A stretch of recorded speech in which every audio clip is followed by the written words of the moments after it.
2001, A Space Odyssey, 1968, as discussion of faking of the Apollo lunar missions, 1968 to 72, by Sean McHugh, revised August 2026, part 1 of 3. This film's purpose is to indicate to the world from the start that the Apollo lunar program of 9 manned missions with their 6 landings was faked in a process involving its director, Kubrick.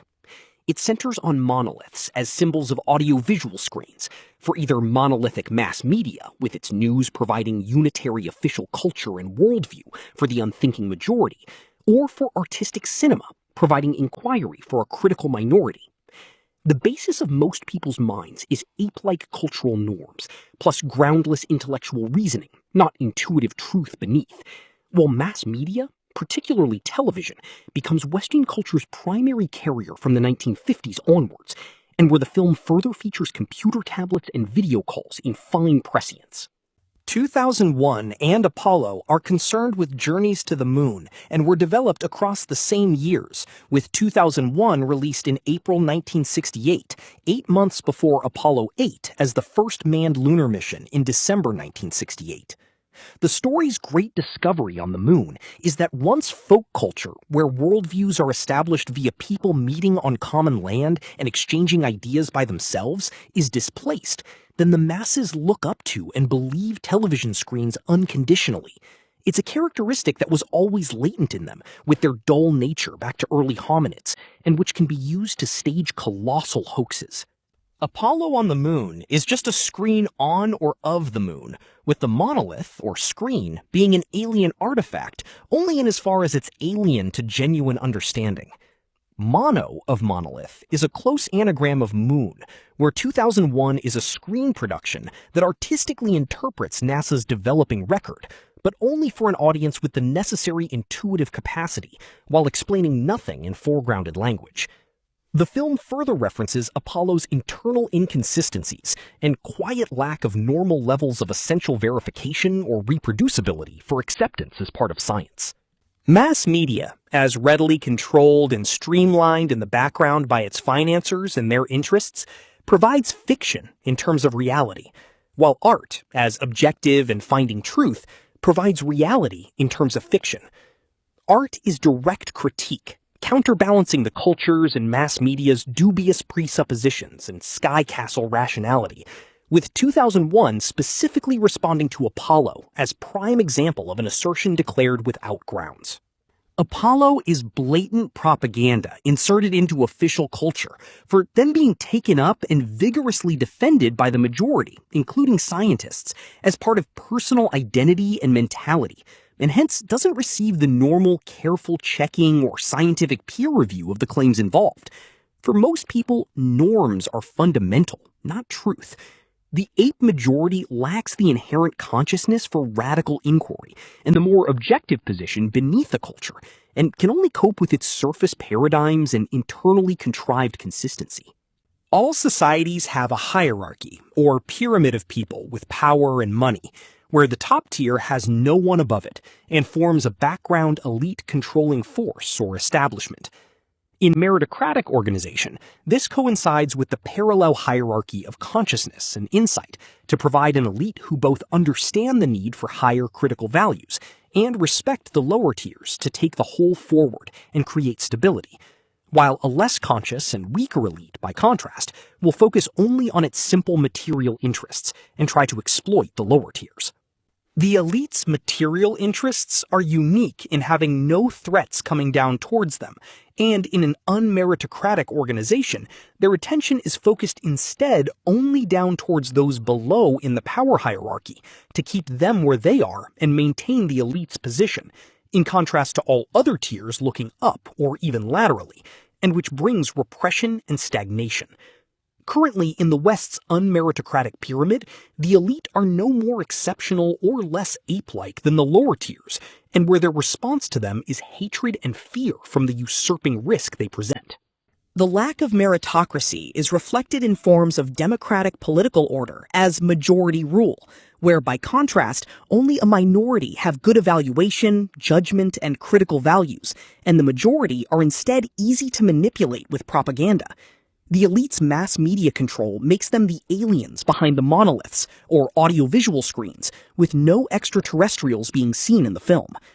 The elite maneuvering of lower tiers into believing falsehoods and not understanding their environment makes the elite, with their surroundings supporting social injustice, less questioned and more secure, even while it's unstable overall and long term. Then there is no moral content in deception, as being deceived is purely an issue for the deceived, not the deceiver. Deception at every point in life needs to be guarded against, but that doesn't need saying, and so it's not said. And instead, advantage from it, that is allowed, can be gained. Deception in various ways indeed is always needed, but should consist in sheep shepherding, beneficial to them and the whole, as well as to the deceiver, and not for just keeping down those below. A meritocracy can allow all members to flourish on their own level, while taking the culture's achievements forward without dread and revulsion coming down in internal discord. Deception is fundamental to and irreducible in all life, with the wider natural world a vast theater of deception and counter-deception. It's part of natural law, and written even into courtship of every life form, as creating life to begin with, where female denial tests the male's understanding of a situation, and his taking it forward aesthetically, as potential and without foregrounding or intellectual reification. Justified deception further connects with the Indian Hindu and Buddhist understanding of ethics across a major portion of humanity as dharma, or righteousness in context, distinct from Western universal rules and Abrahamic high principle independent of context, which are so full of exceptions as to be useless. Those neither sensing nor seeing deception in society, nor truth in artistic products, incur no mistreatment or exploitation when contained or maneuvered lower down in society's tiers, because they're demonstrably of less consciousness and hence value, with nothing there being mistreated. This rationalizes the elite's position, while deceiving a mental basis comprising only arbitrary norms and presuppositions, then is only reorientation or shepherding towards another view, rather than substantive deception or delusion. There is no center of consciousness beneath the surface being deceived, and instead their minds and what they're told are one. Although regardless, a meritocratic elite will still value the whole and all its forms of life. The present weak elite produced 2001 via Kubrick during the emerging space travel period as part of the ongoing needs for freedom from moral responsibility for the social inequality, where space travel is a particular worry in providing a wider perspective to view the world, rather than being permanently lost in neurotic small-scale concerns as surreptitiously supplied by the elite. The critical potential provided by any attention to the cosmos was always recognized and feared, and where the pre-modern elite pushed the view of the stationary background stellar order being a parallel to a stationary background earthly order. Reorientation of perspective is the central issue of 2001, where the vertical monolith turned 90 degrees is just a regular audiovisual screen and cultural carrier. The journey to the moon as an elite personnel operation to discuss and cover up the monolith screen found there is the initial decision for the Apollo moon filming deception and cover-up, plus a progress check, while the following journey to Jupiter explores the problems of intellectual over-intuitive mentality back to Western civilization's origins in ancient Greece. The film provides either continued acceptance of groundless ideas about manned lunar travel for the uncritical, or clarification for the critical, but whose influence the elite can usually deal with. However, Kubrick, being co-opted for his photography and filming skills in Apollo, also includes in 2001 subtle and cutting critique of the elite, with their feeble-minded fear and overly rational mentality, as also promoted by Western civilization cultures as intellectual rather than intuitive. When the propaganda and lies leading up to Apollo and for its record thereafter are accepted and even defended, then they are vindicated, even while society could be taken forward much better than this, where the contempt towards lower ability people, as comparable with the elite, isn't necessary. There was a very serious reason for making 2001, with its subplot, as far beyond entertaining and vaguely philosophical science fiction, while the makers were far less concerned about the financial risks of a very high-budget film with radical departures from expected structure, narrative, and characters. The 2 or 3 vertical monoliths are also reoriented mass media screens, in terms of reality, oriented for the benefit of others, with their literally and figuratively smooth surface that those around them touch. On the Earth, for the early hominids or apes, the monolith represents a screen's usurping and distilling of cultural norms, generally as folk culture and greater interaction between people give way to official culture, directed from state and technological machinery. On the Moon, for the men, it represents Apollo specifically, and in the Stargate room for Bowman as Kubrick at the end, it's the ongoing situation involving him that he must defer to. The one horizontal monolith at Jupiter, by contrast, is cinematic and critical, revealing truth, particularly in the Stargate there, and accordingly, the rest of the film's critical content on its horizontal screen. Vertical is intellectual and interminably discursive reasoning, while horizontal is intuitive and assured direct insight. The silver color in some shots references the silver screen as metonym for cinema from early screens using silver or aluminum. The film begins and has a midway intermission with nothing but Gheorghe Ligeti's Atmospheres, 1961, music to black screens, both times giving the first 2.5 of its 9 minutes. Then at the end, in the Stargate sequence for Bowman's enlightenment, it's given complete, as reflecting partial awareness becoming full. The first 2 cases provide the viewer 5 long minutes of testing for them to come to see that Apollo Lies and 2001's Truth are each atmospheres of symbolic ideas and nothing in reality or foregrounded. The black rectangle as a screen stares back at the bemused audience, for them then to notice that the film is about a black rectangle as metaphor for a screen. The music's title is at least given in the final credits, while the screen's horizontal black rectangle either becomes or has been the film's 3 or 4 monoliths.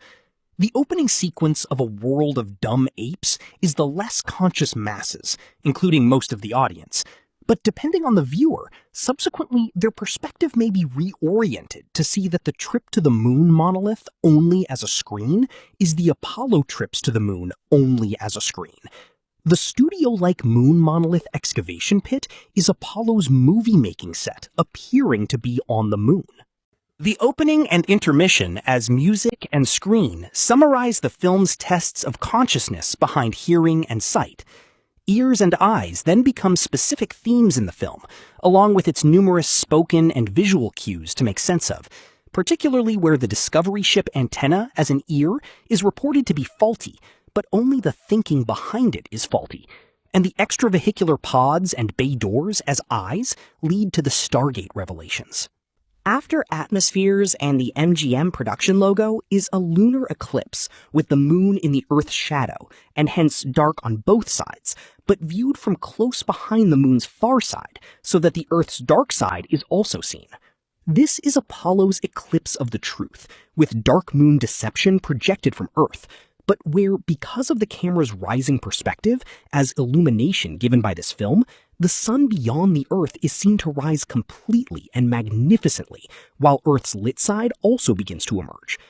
The camera from the far side, as permanently hidden from Earth, is also Apollo, as permanently hidden by the elite, but the light dawns in the mind that Apollo is fake, while the film's title appears as the sun fully appears. The distances aren't to scale, where the Earth's apparent diameter is about 1/3 of the moon's, and in reverse of the actual diameters, all as the Earth is influencing the moon for Apollo instead of the reverse, while the illuminating sun is smaller in relation to the Earth than it would be. Then, by contrast, in the film's closing shot, the Earth and moon are both illuminated, although only part of the Earth is seen, and the moon's phase isn't quite full, as reflecting the continuing inability of most people to see and understand. The apparent sizes are also a return to actuality. Western mentality and culture, in contrast to Indian and African, mistakenly prioritize intellectual over intuitive modes of mind, out of the ethnic disposition, and the Apollo deception makes use of this excess rationality, with the disinclination to check its grounds. Non-Western cultures and ethnicities may prioritize the intuition, despite likewise having less conscious majorities. Numerous vertical rectangles and other imagery as monolith screen metaphors are then seen turning and reorienting to the horizontal. Accordingly, the first of these is the opening eclipse as given vertically, as though the sun is rising over the Earth, as seen normally from the Earth's surface, but it's only the camera moving up. If this perspective was seen when instead the moon moved in its orbit going downwards out of the Earth's shadow, then the camera is tilted 90 degrees to the expected horizontal orbital representations.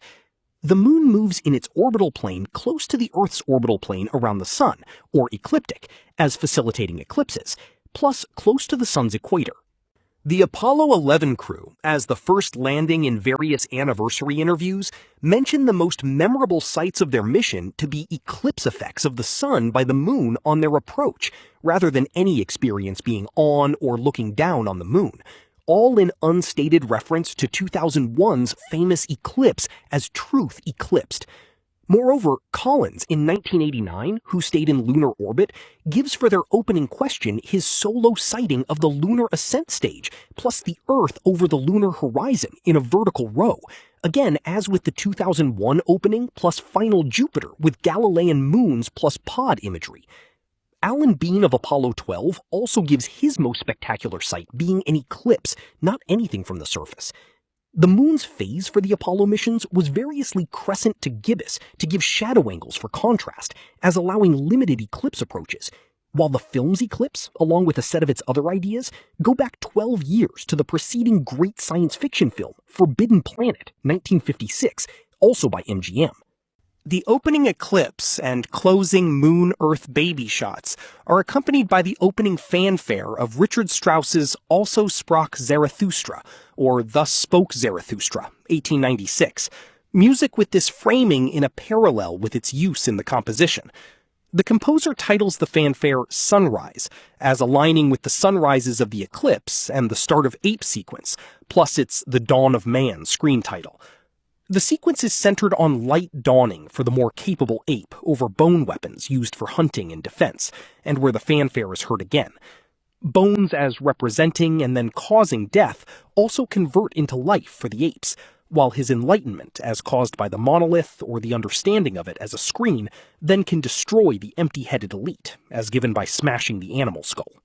The composition is purely orchestral, but inspired by philosopher Friedrich Nietzsche's book of the same name, 1885, informed by the ancient Iranian religion of Zoroastrianism and its notion of creating an independent reality and meaning beyond conventional Western standards of good and evil. It also speaks of a process from the ape to human baby conditions.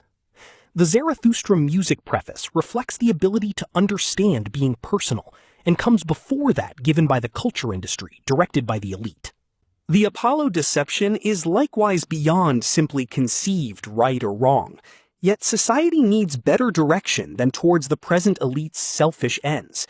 They create a set of claimed facts and science for the uncritical to agree on, but where these don't depend on agreement and instead only evidence and verification, the organizing hierarchy should be led by critical values, not mass culture, even if they're beyond the average person. The ape-like, less conscious ignore or have aversion to the films or any critical content, even when pointed out to them, as it threatens their presupposed worldview, and would rather fight anyone trying to help them understand, and instead stay lied to, and thus the elite's deceptive protection strategies gain moral justification. The light dawns, essentially, for those with intellectual activity referencing the level of truth beneath, and not those only referencing relative norms where at most one culture or worldview is replaced by another. There is only one ape who gains an enlightenment via his monolith's influence, in parallel with Bowman's Jupiter monolith later, but he then leads the rest in a society favorable to all. However, the strategy for violence, as from the vertical monolith, to help the apes hunt animals and defend against predators, quickly converts into violence against the next ape's tribe, in parallel with the vertical monolith-shaped artificial intelligence HAL, as representing the elite and their problematic, overly rational thinking. Moreover, Nietzsche's first book, The Birth of Tragedy, 1872, concerns the relationship between primary Dionysian intuition in contrast to secondary Apollonian intellect, with its foregrounded reasoning necessarily lacking secure grounds, and instead ending only in relative cultures.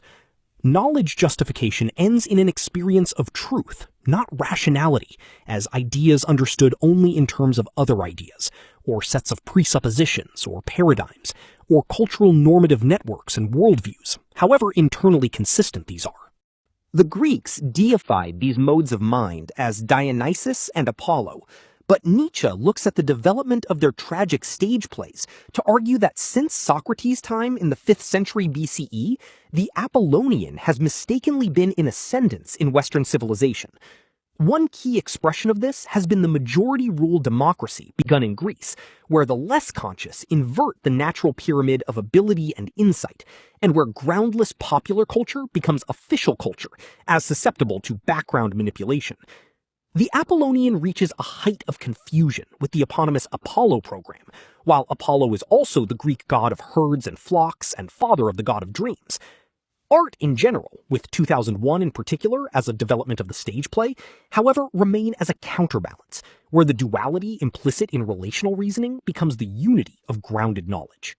The opening 6 shots in the ape sequence provide the Masonic elite secret society image of sunrise over eastern mountains, particularly the third, and where the rest of the horizon is mostly flat, announcing the film as a commentary on subtle power relations. The scene reappears with the moon partly clouded above on the day before the second and victorious conflict with the rival tribe. The image is used in symbols of many countries across the world, both capitalist and socialist, along with many great seals of American states, all indicating the elite's supranational reach. Then, with artistic license, the sun is likewise seen beginning to rise above both the apes and moon monoliths, as the power of the audio-visual screen, but also the potential for going beyond deference to technological carriers and artificial representations. Mass media programming and fakery eclipse the light of the sun, or truth, but new light is dawning. Part of Ligeti's Requiem, 1965 music, with its striking choral polyphony, accompanies the apes on Earth and men on the moon approaching their monoliths, while his serene Lux Aeterna, or Eternal Light, 1966 music, with its text also from the Christian Requiem Mass, accompanies the men's moon bus ride there. The Requiem is for both the early and modern hominids' gullibility for screens, as they gaze transfixed in awe and fear, while the same Requiem music reappears for the first part of the Stargate sequence, before giving way to atmospheres.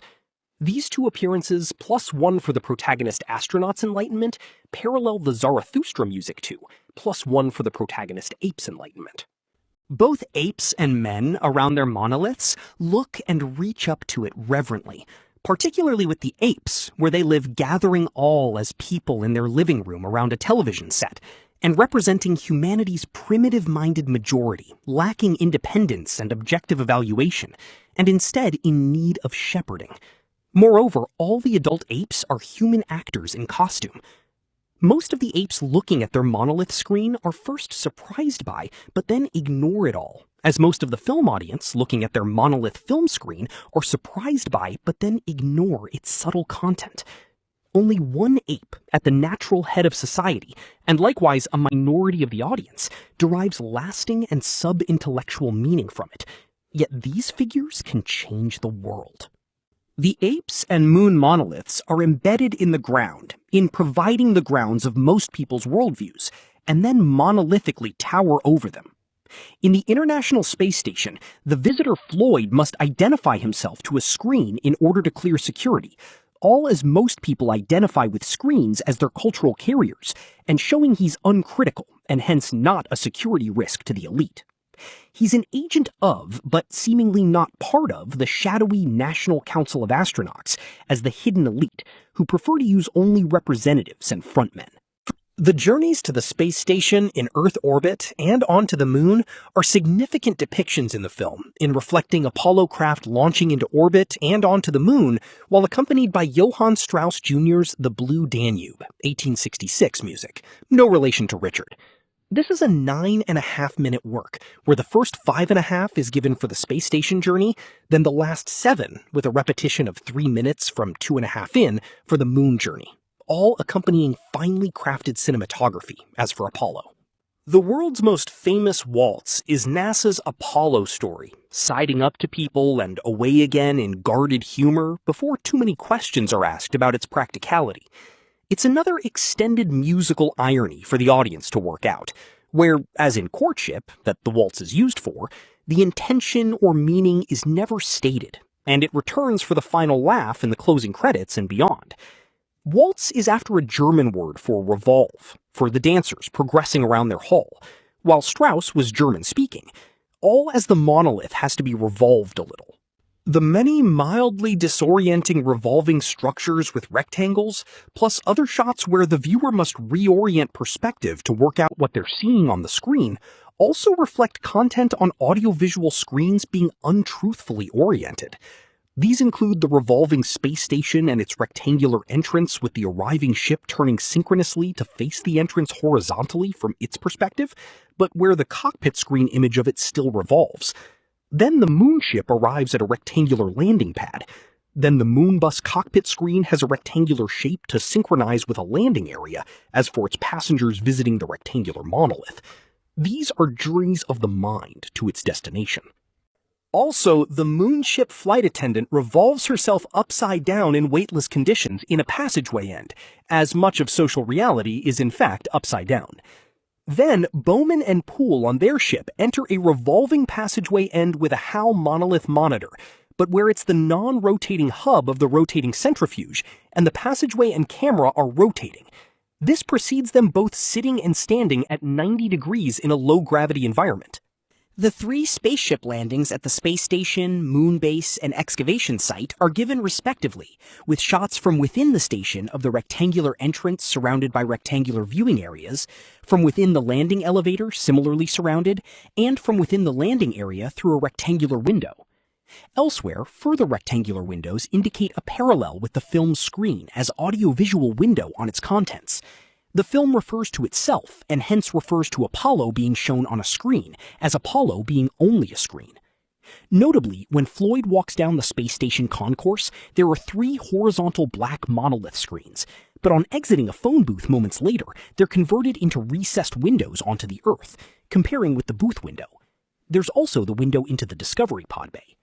The space station, comprising 2 spoked wheels, represents a film reel holder, which the camera moves inside and through, while Poole runs around the Discovery head as a length of film around another reel with similar camera angles, all as Apollo space travel is only cinematic film. The ship is named after the discovery that Floyd metaphorically mentions of the remarkable power of audiovisual screens, and hence film reels, over the less conscious, while Bowman, leaving Discovery at the end, parallels the minority critical viewer's isolation from the majority.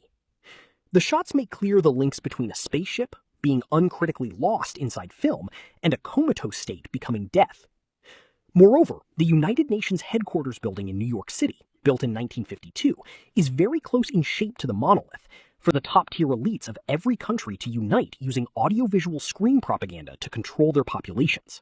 Floyd, on arrival at the station, meets its security officer, Mr. Miller, as the station also resembles a revolving mill, through which people are put in various troubled states to and from the moon, all as Apollo astronauts are put through the mill with the lies they must talk.